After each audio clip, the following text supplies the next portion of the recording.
Au Salvador le 18 novembre prochain, Diane Lair est déterminée à défendre avec brio les couleurs de la France au concours de Miss Univers. Malheureusement pour la reine de beauté, un terrible imprévu a mis à mal toute son organisation comme elle l'a récemment rapporté sur Instagram. Même dans la tourmente, l'ancienne collègue de Guillaume Janton garde le sourire. La suite après la publicité. La nouvelle édition du concours Miss Univers approche à grands pas. Le 18 novembre prochain, 86 reines de beauté venant du monde entier vont tout faire pour séduire les foules dans l'espoir de décrocher la tant convoitée couronne.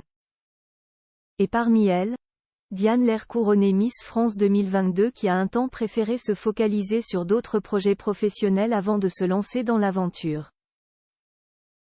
Un nouveau chapitre de sa vie qu'elle prend plaisir à immortaliser sur la toile.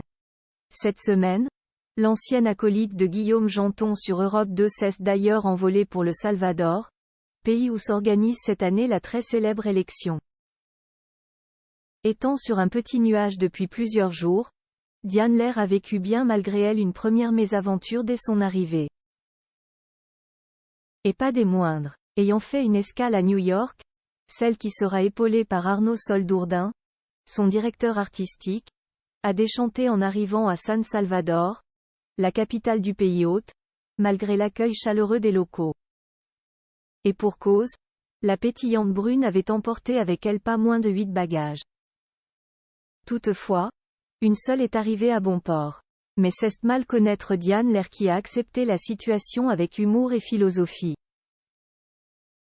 C'est une fois arrivée dans son hôtel qu'elle a tout expliqué sur Instagram à sa fidèle communauté qui attendait d'avoir de ses nouvelles.